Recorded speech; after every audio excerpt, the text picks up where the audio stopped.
하나님 말씀 이사야 29장 1절로 5절 교독하시고 마지막 5절 함께 읽도록 하겠습니다. 슬프다 아리엘이여 아리엘이여 다윗이 진친 성읍이여 해마다 절기가 돌아오려니와 내가 아리엘을 괴롭게 하리니 그가 슬퍼하고 애곡하며 내게 아리엘과 같이 되리라.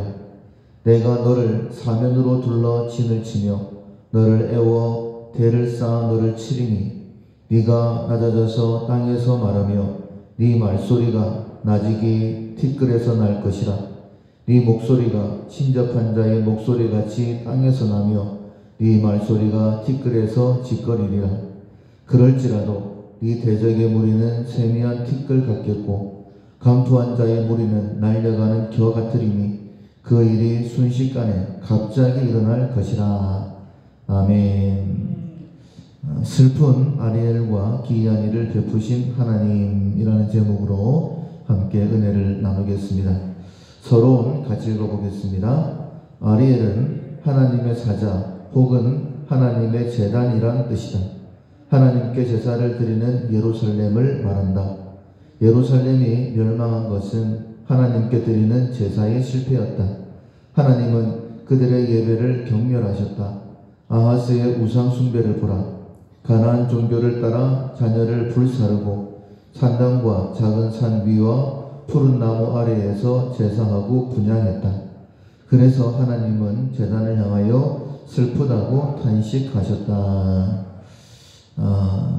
예배의 실패는 삶의 실패다라고 말씀드릴 수 있고, 우리가 아무리 하나님 앞에 그럴듯한 예배를 드린다 할지라도 형식적인 예배는 아무런 능력이 없다라고 말씀을 하셨습니다. 하나님께서 축복으로 예배를 제사를 주셨는데 그것이 형식적이 될 때에 하나님께서는 슬퍼하신다라고 말씀하십니다. 왜냐하면 예배의 실패가 삶의 실패가 되어지고 하나님께서는 그것을 징계하셔야 되기 때문이죠.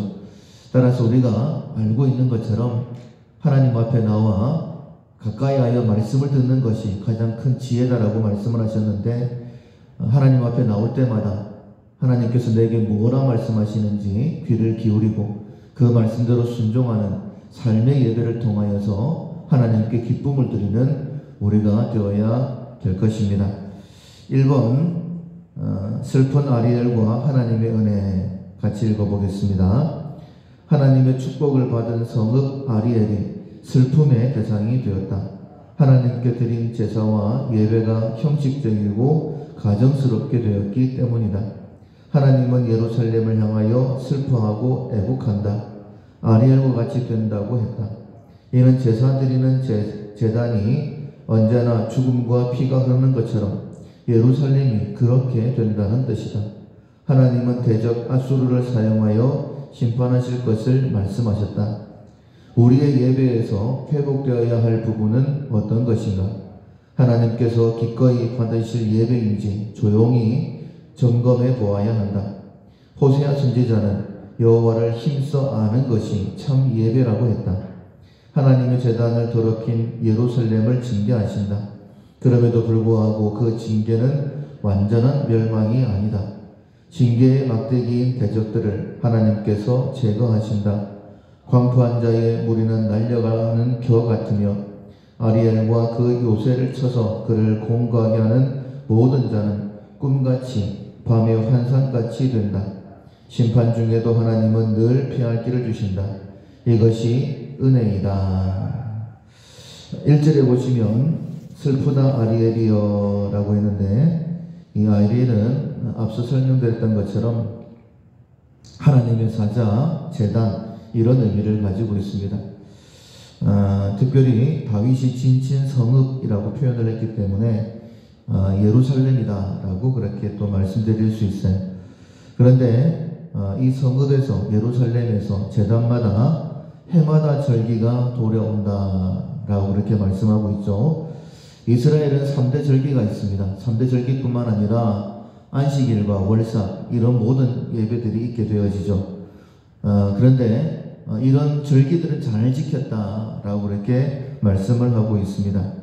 그런데 2절에 보면 내가 아리엘을 괴롭게 하리니 그가 슬퍼하고 애곡하며 내게 아리엘과 같이 되리라 라고 말씀하셨어요.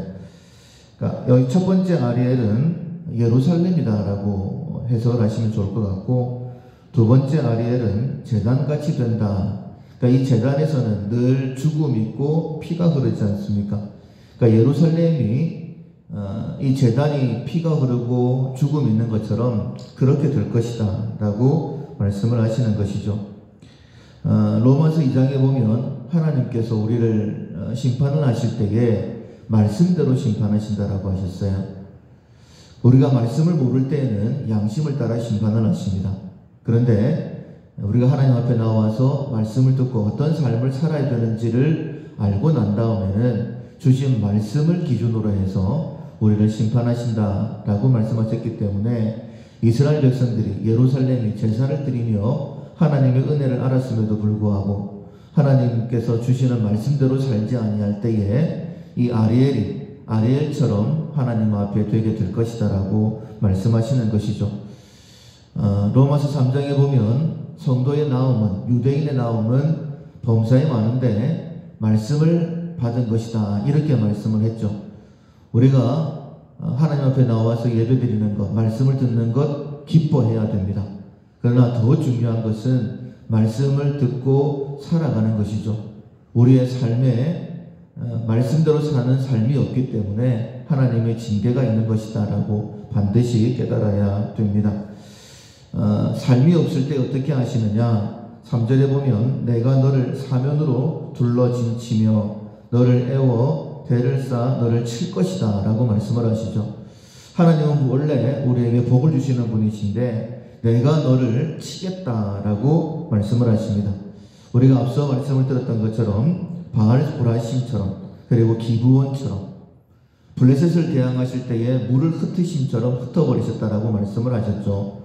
놀라운 기적으로 해를 멈추시고 달을 멈추시는 기적으로 이스라엘을 도우셨는데 오히려 이제는 그 기이한 능력으로 하나님의 백성이 우리를 치신다라고 말씀하시는 거예요.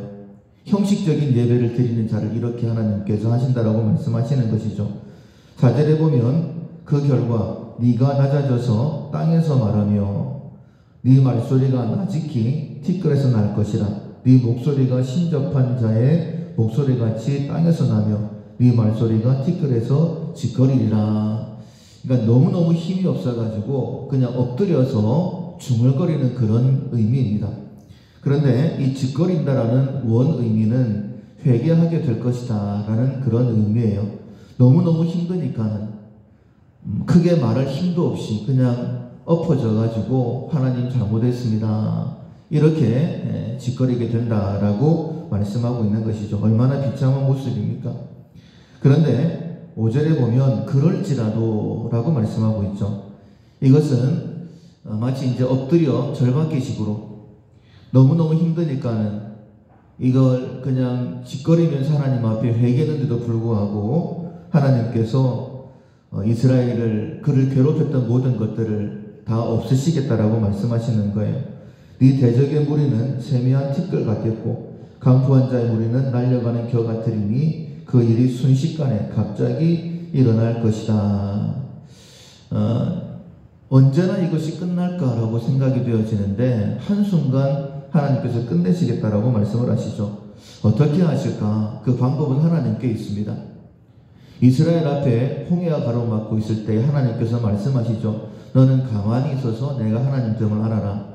동일하게 말씀하시는 사건이 여호사밧 왕 때에 있었죠. 야하시엘이라는 선지자를 세워서 이 전쟁 앞에 두려워하고 있는 여호사밧에게 말씀을 하시죠. 너는 가만히 있어서 내가 여호와의 됨을 알지어다. 하나님께서 놀라운 방법으로 그들을 구원해 내셨던 것처럼 지금 나를 괴롭게 하는 그 모든 것들 하나님께서 한순간 없애버리신다라고 말씀하시는 거예요. 그 방법을 6절에 이렇게 말씀하고 있습니다. 만군의 여호와께서 우레와 지진과 큰 소리와 회오리 바람과 폭풍과 맹렬한 불꽃으로 그들을 징벌하실 것인즉 아리엘을 치는 열방의 무리 곧 아리엘과 그 요새를 쳐서 그를 공고하게 하는 모든 자는 꿈같이 밤에 환상같이 되리니 줄인 자가 꿈에 먹었을지라도 깨면 그 속은 여전히 비고 목마른 자가 꿈에 마셨을지라도 깨면 곤비하며 그 속에 갈증이 있는 것 같이 시온산을 치는 열방의 무리가 그와 같으리라. 이렇게 말씀하시는 거예요.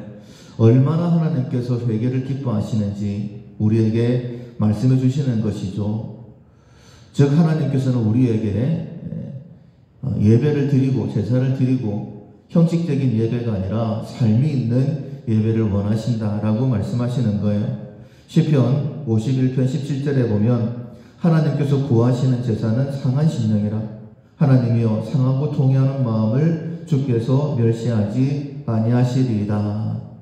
그만큼 예배가 중요한데 그것은 우리가 회개의 길로 나아갈 수 있기 때문이죠. 그러나 결국은 유다가 망하게 되어지죠. 그 부분에 대하여 두 번째로 말씀하고 있습니다. 2번 이중적인 신앙생활에 대한 징계 같이 읽어보겠습니다. 예루살렘을 공격하는 대적들을 징벌하셨다. 하지만 예루살렘이 언약의 복을 누리는 상태도 아니다.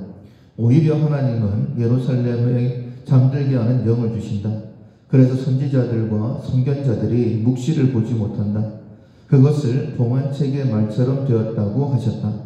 선지자의 역할은 묵시, 곧 하나님의 계시를 백성들에게 전달하는 것이다. 그 선지자들이 묵시를 읽지 못하고 보지도 못한다.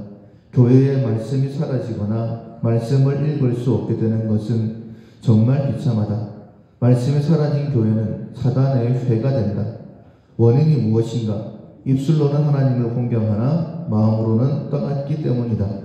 하나님 몰래 자기 욕망을 이루려고 했기 때문이다. 그러나 하나님은 토기장이처럼 모든 것을 아신다. 우리는 하나님의 말씀이 달든지 쓰든지 어린 아이들처럼 겸손하게 아멘으로 받아야 된다. 예배에서 가장 중요한 것은 하나님을 가까이 하는 것이고 하나님을 가까이 할 때에 하나님께서는 우리가 어떤 삶을 살아야 되는지에 대해서 말씀해 주시는 것이죠. 그런데 유다에 대해서 하나님께서 참 안타까운 예언을 말씀해 주십니다. 9절에 보면 너희는 놀라고 노노라. 너희는 맹인이 되고 맹인이 되라. 그들의 취함이 포도주로 말미암음이 아니며 그들의 비틀거름이 독주로 말미암음이 아니라. 우리가 똑바른 삶을 살지 못한다라고 말씀하시는데 그것이 포도주나 독주 때문이 아니다라고 말씀하시죠. 그렇다면 그 이유는 무엇이냐? 10절에 보면 하나님께서 그렇게 만들어 버리셨다라고 말씀을 하십니다. 대저 여호와께서 깊이 잠들게 하는 영을 너희에게 부어주사 너희의 눈을 감기셨음이니 그가 선지자들과 너희의 지도자인 선견자들을 덮으셨음이니라. 더 이상 말씀을 하나님께서 허락하시지 않는다라는 거예요. 하나님께서 선견자들이 하나님의 말씀을 대언할 때는 자기 얘기가 아닙니다. 하나님께서 말씀을 주셔야 된다라는 거예요. 그런데 더 이상 하나님의 말씀이 선포되지 않습니다. 그런데 그 근본적인 이유가 무엇이냐면 말씀을 주셔도 그 말씀대로 살지 않으니 오히려 그 말씀으로 심판을 받아야 되니 하나님께서 더 이상 말씀을 주시지 않는 것이죠. 아브라함을 불러내실 때에 처음부터 하나님께서는 약속의 말씀을 주셨죠. 그리고 아브라함은 하나님의 말씀을 쫓아 하나님께서 인도하시는 길로 나아갑니다. 특별히 하나님께서 그에게 주신 말씀 가운데에 사라로 말미암아 네게 낳는 아들이 네 씨가 될 것이다 라고 말씀하셨죠. 그런데 그렇게 말씀하셨음에도 불구하고 그 말씀을 믿지 못하고 하갈을 취하여 이스마엘을 낳았죠. 그 말씀이 창세기 16장 16절에 보면 하갈이 아브라함에게 이스마엘을 낳을 때에 아브라함 86세였더라 라고 말씀하고 있고 바로 이어 17장 1절에 보면 아브라함 99세 때에 하나님께서 아브라함이 나타나시죠. 무려 13년 동안이나 말씀하시지 않습니다. 말씀을 주실 때에는 말씀이 얼마나 귀한 것인지를 모르죠. 그런데 막상 내게 있다가 없어지면 그게 그렇게 귀한 것인 것을 깨닫게 되는 것입니다. 지금 아브라함이 그랬다라는 거예요. 말씀을 주셔도 그 말씀을 붙들고 살지 못하니 하나님께서 말씀을 거둬가 버리십니다. 무려 13년 동안이나. 그리고 13년 후에 나타나서 하시는 말씀 나는 전능한 하나님이라. 너는 내 앞에 행하여 완전하라 라고 말씀하십니다. 내가 너에게 말씀을 줬으면 행해야 될 것 아니냐 라고 책망하시는 것이죠. 우리가 말씀대로 살지 아니하면 언젠가 하나님께서 말씀을 주시지 않을 때가 있다라는 거예요. 그 결과 모든 소망이 끊어지게 됩니다. 11절에 보면 그러므로 모든 계시가 너에게는 동화책의 말처럼 되었으니 그것을 글 아는 자에게 주며 이르기를 그대에게 청하노니 이를 읽으라 하면 그가 대답하기를 그것이 봉해졌으니 나는 못 읽겠노라 할 것이요 또 그 책을 글 모르는 자에게 주며 이르기를 그대에게 청하노니 이를 읽으라 하면 그가 대답하기를 나는 그를 모른다 할 것이니라. 아무리 책을 읽으려고 해도 하나님의 말씀을 깨닫지 못한다라는 거예요. 왜 이렇게 되었을까? 앞서 말씀을 드린 것처럼 형식적인 예배였기 때문입니다. 1년에 3번 절기를 지키고 안식일마다 그리고 월삭 때마다 그렇게 하나님 앞에 제사를 드렸지만 그것이 형식적인 될 때에 하나님께서 이 아리엘처럼 쳐버리시는 것이죠. 13절에 보면 주께서 이르시되 이 백성이 입으로는 나를 가까이 하며 입술로는 나를 공경하나 그들의 마음은 내게서 멀리 떠났나니 그들이 나를 경외함은 사람의 계명으로 가르침을 받았을 뿐이니라. 그러니까 하나님의 말씀이 아니라 하나님의 두려움으로 말씀을 지키는 것이 아니라 그냥 사람들이 나를 어떻게 볼까 이 정도에서만 살아간다는 거예요. 내가 예배를 빠지면, 내가 섬기지 않으면, 내가 헌금을 드리지 않으면 사람들이 나를 뭐라고 볼까? 뭐라고 얘기할까? 이런 것에만 관심을 가지고 그 정도만 살아가기 때문에 하나님께서 말씀하시는 것입니다. 마음이 없는 제사 하나님께서 안 받으시죠. 14절에 보면 그러므로 내가 이 백성 중에 기이한 일 곧 기이하고 가장 기이한 일을 다시 행하겠다라고 말씀을 하십니다. 그러니까 말씀의 은혜가 없으면 말씀을 찾아 나와야 되는데 마치 탕자 아버지가 모든 것을 다 잃어버리고 힘들게 될 것 알면서도 그냥 자기 유산을 주죠. 그 이유는 무엇이냐면 힘들게 고생하면 깨닫고 돌아와서 정말 아버지와 아들과의 관계로 살 것을 기대하면서 그렇게 한 것이죠. 그런데 이스라엘 하나님께서 은혜를 거두시고 말씀 주시지 않으셨음에도 불구하고 돌아오지를 않았습니다. 그때 하나님께서 다시 기이한 일을 행하시겠다라고 하시면서 그들 중에서 지혜자의 지혜가 없어지고 명철자의 총명이 가려진다라고 말씀하시는 거예요. 북이스라엘과 아람의 연합군으로 먼저 유다를 징계하셨죠. 깨닫지 못하는 거예요. 아수르로 징계하십니다. 깨닫지 못하는 거예요. 그러니 결국은 바벨론에게 멸망당하는 것이지 않습니까? 하나님께서 말씀을 하십니다. 15절 16절에 자기의 계획을 여호와께 깊이 숨기려 하는 자들은 화 있을진저 그들의 일을 어두운 데서 행하며 이르기를 누가 우리를 보랴 누가 우리를 알랴 하니 너희의 패역함이 심하도다. 토기장이를 어찌 진흙같이 여기겠느냐 지음을 받은 물건이 어찌 자기를 지은 이에게 대하여 이르기를 그가 나를 짓지 아니하였다 하겠으며 빚음을 받은 물건이 자기를 빚은 이에게 대하여 이르기를 그가 총명이 없다 하겠느냐. 하나님을 만홀히 여기지 말아라는 것입니다. 하나님은 우리의 심령 골수를 쪼개시는 분이시죠. 감찰하시는 하나님이십니다. 우리의 생각을 다 아시는 분이세요. 우리가 말씀대로 살면 내가 어떤 마음으로 살아가는지를 하나님께서 아시기 때문에 복이 주어집니다. 그런데 내가 말씀대로 살지도 않고 말씀을 중요하기지도 않으면서 하나님이 왜 내게 복을 주시지 않을까? 나를 회복시키시지 않을까? 그렇게 말하지 말아라는 겁니다. 하나님은 우리를 창조하신 토기장이시다. 너희들처럼 생각하지 마라 라고 경고하시는 것이죠. 주여 주여 하는 자마다 다 천국에 들어갈 것이 아니요 다만 내 아버지의 뜻대로 행하는 자라야 들어가리라 라고 말씀하셨어요. 하나님께서는 삶의 예배를 귀하게 보신다는 것을 꼭 기억해야 될 것입니다. 3번 기이한 일을 베푸시는 하나님. 이스라엘을 회복시키시고 난 다음에는 어떤 일이 있는지에 대하여 또 말씀해 주십니다. 같이 읽어보겠습니다. 레바논이 기름진 밭으로 변한다는 것은 이방인의 구원을 의미한다. 동시에 사람들이 귀가 열려 책의 말을 듣고 맹인의 눈이 보게 된다. 가난한 자는 이스라엘의 거룩하심으로 말미암아 즐거워한다. 강포한 자는 소멸되고 오만한 자는 그쳤고 더 이상 야곱이 부끄러움을 당하지 않고 얼굴이 창백해지지 않는다. 마음이 혼미한 자들이 총명하게 되고 원망하던 자들도 교훈을 받는다. 말씀을 듣는 겸손한 자를 회복하시겠다는 소망을 주셨다. 하나님의 말씀을 듣고 순종함으로 소망의 주인공이 되어야 한다. 유다는 히스기야를 통하여 회복의 기쁨과 즐거움을 누렸다. 그러나 그것은 더 온전한 메시아를 통한 구원을 바라보게 한다. 이스라엘이 회복되었을 때에 히스기야 때에 하나님께서 아수르의 손에서 구원해 내시죠. 그로 말미암아 애굽이 예물을 가지고 왔다라고 우리가 먼저 말씀을 들었습니다. 애굽뿐만 아니라 주변에 많은 나라들이 예물을 가지고 오게 되죠. 그때에 바벨론도 예물을 보내게 됩니다. 그때에 정말 하나님만 의지했으면 좋았을 텐데 그렇게 하지를 못했었죠. 그래서 결국은 바벨론에게 망하게 되어집니다. 근데 우리가 지난주에 말씀을 들었던 것처럼 하나님께서는 70년 만에 회복될 것이다 라고 말씀을 주시면서 두로와 시돈에 대해서도 70년 만에 너희들도 회복된다. 그리고 이제는 더 이상 너희들 유익으로 살지 아니하고 그 이익을 하나님께 예물로 드리게 되어지고 그리고 하나님 앞에 섬기는 자들을 먹이고 입히게 된다라고 말씀을 주셨죠.